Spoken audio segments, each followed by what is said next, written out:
Hindi ko gusto si Leni hindi dahil babae siya. Isn't it a little weird that I'm a woman and yet I don't like a woman to be vice president or president of the Philippines? Hindi ko gusto si Leni kasi layo. Hindi daw niya kaya makipagsabayan sa mga Marcos sa makinarya at iba pang utanon pagdating sa eleksyon. And yet she was the highest spender in 2016 and barely won. She had to cheat her way. Don't deny that, girl. Sasabihin niya wala daw siyang pera para sa eleksyon at makinarya pero hindi natin sa YouTube. Hindi daw niya kayang makipagsabayan pero lahat ng oligarka pati NPA ka-berks niya. Hindi daw niya kayang makipagsabayan and yet hindi ba lahat ng desente and supposedly mayayaman ng bansa kakamping? I'd rather be a pangit and a purita at that. Hindi ko gusto sila. It's not that she doesn't know the difference between a nerve and a vein. She also doesn't know the difference kung ano yung gagamiting walis sa loob at sa labas ng bahay. Lilinisin mo ang gobyerno pero ang gamit mo, siliglanot, patulis tingting kay panggawas na. Hindi ko gusto si Leni kasi she's not empowering. She's not inspiring. She's not aspirational. I don't even think she can fire a gun. I don't even think that she is capable of throwing a punch. I don't also even think that Leni can survive in any of the red areas or ride a motorcycle, let alone look respectable. When you look at her, I don't even want her to be my own mother. I don't want to look at somebody na pa-victim. Sa strong kong to, I cannot, for the love of me, I cannot look at a woman and feel like this is the epitome of a Filipino woman. The second highest public official of the Philippines is that incapable. Lawyer. Pero hindi obvious. Hindi halata. It's not true na hindi ko gusto si Leni dahil babae siya. That's the least of my problems.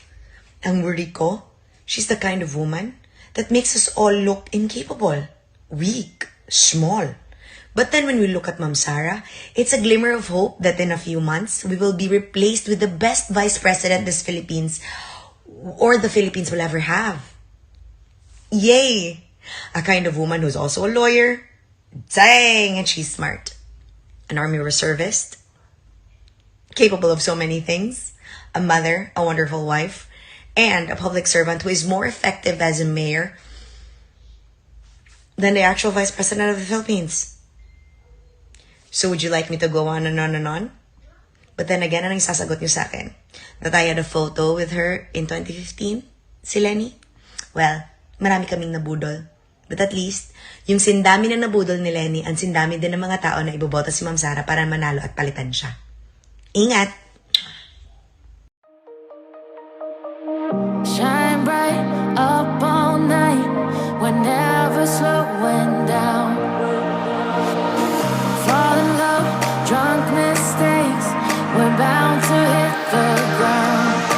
Gotta keep this feeling, keep on breathing, even if we're slipping away. So I close my eyes and lose myself now, do it like it's only today. We got a party for a lifetime, no we ain't stopping for the sunrise, and we don't care about the bad nights. If for a second I can feel like this, make me feel like this.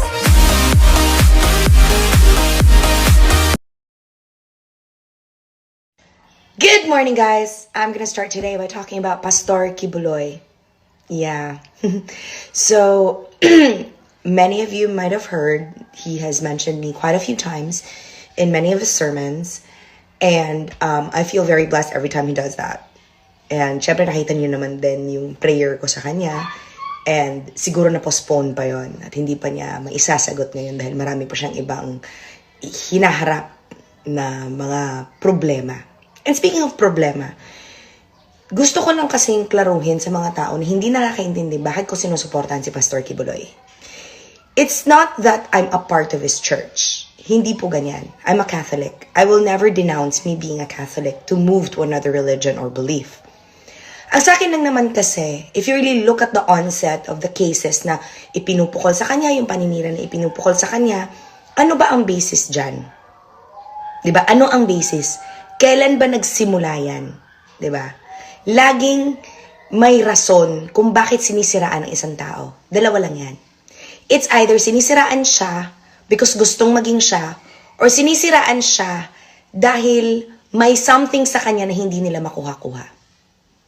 Being close to the president has its perks and has its downside. Pastor Kibuloy is currently feeling the downside. Okay? Unang mga kaso sa kanya was related to money. Hindi po ba? Na-dismiss yun lahat sa Hawaii. Ngayon naman, ng mga bata. Pero bakit sa US ito final? Kung titingnan lang naman natin ang rason kung bakit may mga tao na gustong sirain ang KJC, makikita mo na lang din kung gaano din sila ka-strong sa pananampalataya nila kay Pastor Kibuloy. And that's why I believe in him. Hindi dahil kulto, hindi dahil sasabihin natin na, dahil gusto niya ako, sinasabi niya na gusto niya ako. No, no, no. But when you listen to Pastor Kibuloy talk to his people, you will realize that there is wisdom in what he says. And if you really listen with an open mind, you understand his struggle, and you appreciate struggle, you will realize that he has built more than the biggest dome in Mindanao or even in the universe. Malalaman mo at makikita mo na hindi lang naman sa isang tao yan. A person cannot be that one person which is great without followers or without people that believe in that certain person. That's one thing he and President Duterte have. Supporters na para sa akin hindi naman blind ang suporta nila. It comes from a place of truth sa kanila. Magkaikaiba tayo ng truth. I believe in President Duterte for a specific reason. Just the same way that I believe in Ma'am Sara for a specific reason. And the same way kay Pastor Kibuloy. Ang point lang naman dyan kasi is that I can relate to that because may mga tao din naman na kahit sa akin na-overwhelm ako. Ba't kayo naniniwala sa akin? Hindi naman dahil naniniwala kayo na totoo ang sinasabi ko, but because you relate to it, hindi po ba?